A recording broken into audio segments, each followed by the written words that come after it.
त्र्यंबकं यजामहे सुगंधिं पुष्टिवर्धनम् उर्वारुकमिव बन्धनान् मृत्योर्मुक्षीयमामृतात्। हर हर महादेव, हर हर महादेव। दोस्तों, इन मंत्रों की गूंज से आप समझ चुके होंगे कि ये मेरा वीडियो किस विषय से संबंधित है। आपने दोस्तों सही जाना, सही पहचाना कि ये शिवरात्रि से रिलेटेड है, महादेव से रिलेटेड वीडियो है, जो कि देवों के देव महादेव हैं, जिसे हम भोलेनाथ भी बोलते हैं।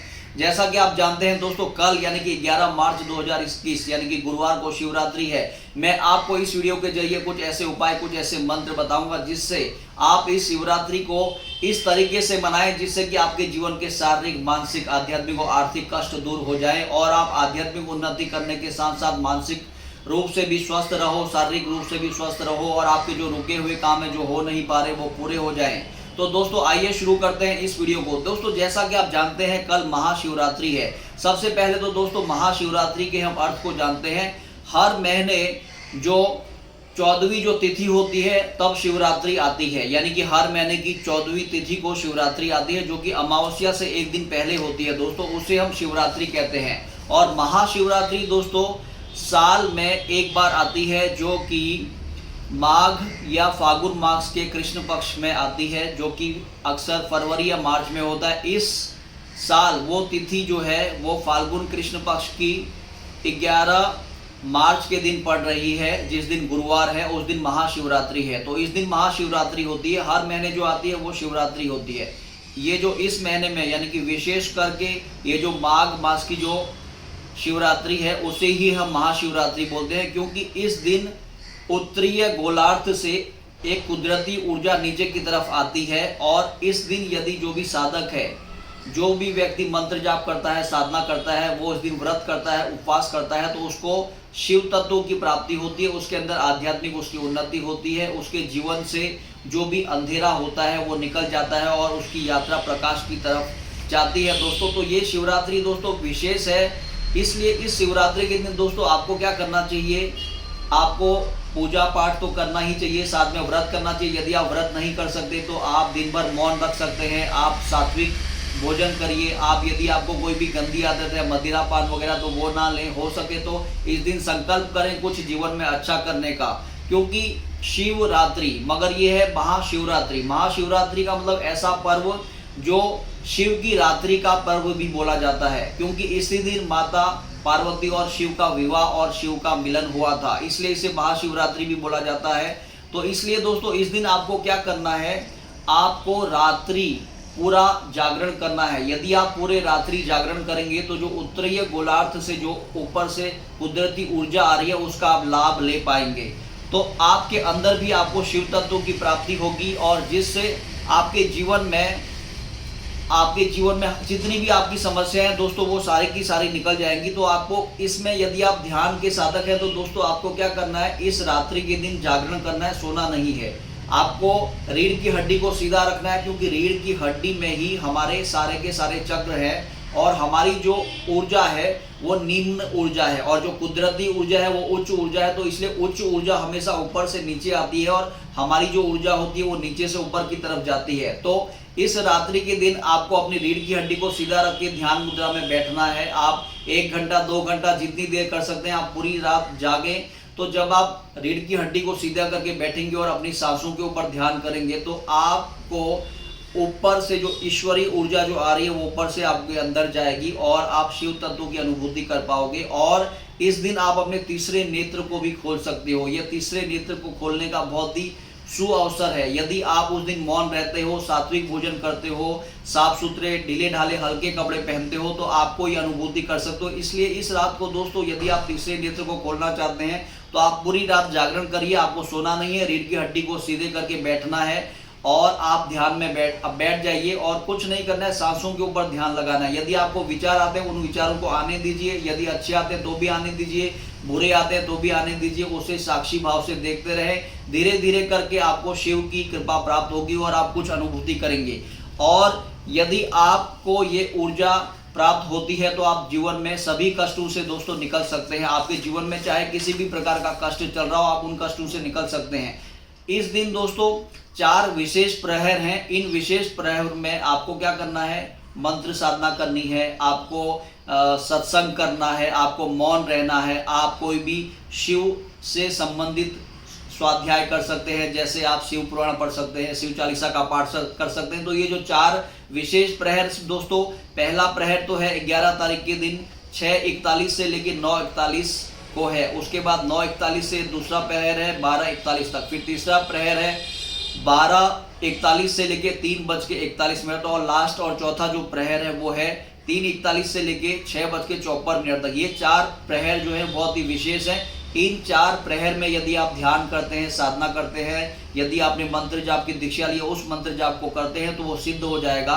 आपको शिव से किसी प्रकार का भी कुछ मांगना नहीं है, बस आपको सरेंडर के भाव से, आपको समर्पण के भाव से ये साधना करनी है। जब आप इसे करेंगे तो आप पाएंगे कि आपका जीवन बदलता जा रहा है और आपके जीवन से कुछ कष्ट सारे के सारे निकलते जा रहे हैं। तो दोस्तों इस दिन आप क्या करेंगे, सुबह सूर्य उगने से पहले आप स्नान कर लें और साफ सुथरे हल्के कपड़े पहने और आप इस दिन पूरे दिन फलाहार करें, एक ही समय भोजन करें। आप शिव का कोई भी मंत्र, जो कि मैं आपको मंत्र बताऊंगा कौन कौन से मंत्र आप कर सकते हैं, किसी भी मंत्र की रुद्राक्ष की माला से 1, 3, 5, 7, 9, 11 माला कर सकते हैं।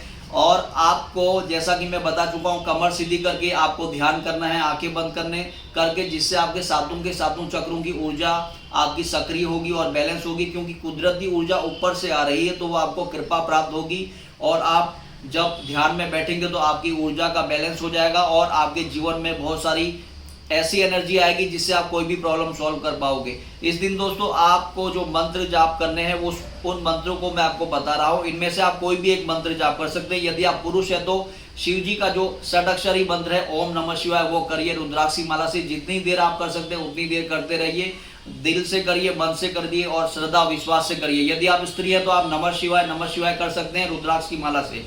दोस्तों यदि आप बीमार रहते हैं और आपके बीमारी है, बीमारी से निकल नहीं पा रहे, तो शिव का ये मंत्र करिए ओम जुम सह पालय पालय सह जुम ओम।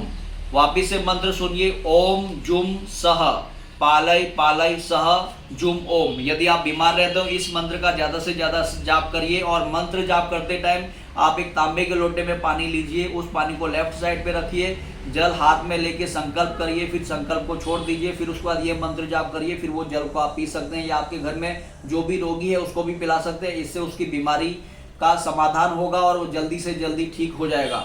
दोस्तों आप इस दिन शिवलिंग में आप पानी चढ़ा सकते हैं, दूध चढ़ा सकते हैं, आप काले तिल चढ़ा सकते हैं, गन्ने का रस भी चढ़ा सकते हैं। यदि आप रिश्तों को अच्छा करना चाहते हैं तो चीनी चढ़ा सकते हैं, बिल्व पत्री चढ़ा सकते हैं और बेल का फल चढ़ा सकते हैं, चावल चढ़ा सकते हैं, अत्तर आदि भी चढ़ा सकते हैं। इससे भी शिव आपसे प्रसन्न होंगे। तो जैसा कि आप जानते हैं दोस्तों, यह जो दिन है वो शिव और पार्वती का दिन है, शिव पार्वती के विवाह की रात्रि है। तो इसमें शिव और शक्ति की जो ऊर्जा होती है बिल्कुल सक्रिय होती है। जैसा कि आप जानते हैं शिव जी ने पार्वती को बराबरी का दर्जा दिया है, तो आपने अर्धनारीश्वर स्वरूप देखा होगा जिसमें शिव जी ने बराबरी का दर्जा दिया है, जिसलिए हम एक शब्द का उपयोग करते हैं अर्धांगिनी, यानी कि आधा हिस्सा। यानी कि पति पत्नी यदि अर्धांगिनी बन के रहेंगे तो उनका जीवन दोस्तों बहुत ही अच्छा रहेगा। आसपास यदि आप देखेंगे तो ज्यादातर क्या होता है, परिवारों में कहीं पर पुरुष की ज्यादा चलती है तो कहीं पर महिला की चलती है, तो बराबर का अधिकार नहीं रहता। यदि पति पत्नी में बराबर का या समान अधिकार रहेगा, पति पत्नी एक दूसरे को अर्धांगिनी समझकर रहेंगे, तो उनके जीवन में सुख शांति समृद्धि आएगी। तो शिव जी से हमको ये सीखने जैसी बात है, क्योंकि शिव एक ऐसे पति हैं जो सर्वश्रेष्ठ उदाहरण है पति का। तो जो भी पति इस वीडियो को देख रहे हैं उन्हें अपनी पत्नी को अर्धांगिनी समझकर रहना है और उनको बराबरी का अधिकार देना है, क्योंकि उनके जीवन में ऐसा करके उनके जीवन में सुख शांति समृद्धि सब कुछ उनको आएगा। तो दोस्तों इसके अलावा आपको इसमें खास बातें क्या करनी है शिव जी से सीखने जैसी। शिव जो ऐसे देवता हैं दोस्तों जो हमें वर्तमान में जीने के बारे में बताते हैं। तो आपने शिव जी के बहुत सारे आपने फोटो देखे होंगे जिसमें वो ध्यान में लीन रहते हैं। और शिव जी को शमशान निवासी बोला जाता है। जब भी कोई आदमी मर जाता है तो आप पाएंगे कि जहाँ पर शमशान होता है वहां पर महादेव होते हैं, क्योंकि शिव शमशान निवासी और शिव साधक हैं जो हमेशा साधना में लीन रहते हैं। शिव को त्रिकालदर्शी भी बोला जाता है। इसलिए शिव से हमको ये सीखना है कि वर्तमान में हमको जीना है और भूतकाल में हमने जो भी गलतियां की हैं उससे हमको सीखना है और वर्तमान का योजना बनाकर कार्य करना है। इसलिए शिव को त्रिकालदर्शी बोला जाता है, क्योंकि वो तीनों कालों की उनके पास ज्ञान है। तो इस दिन आपका त्रिनेत्र जो है, यानी कि जो आपका थर्ड आई है, वो खुल सकता है यदि आप ध्यान करेंगे इस दिन पूरा दिन ज़्यादा से ज़्यादा। और आपको सात्विक ही रहना है। आप इस दिन शिव पुराण का पाठ कर सकते हैं, और शिव पुराण में ऐसा बताया गया है कि इस दिन जो भी व्रत करता है व्यक्ति, उपवास करता है, उसकी सारी मनोकामनाएं पूर्ण होती है और उसके जीवन से नकारात्मकता निकल जाती है। और इस दिन धर्म, अर्थ, काम, मोक्ष के लिए ये दिन बहुत ही अच्छा रहता है।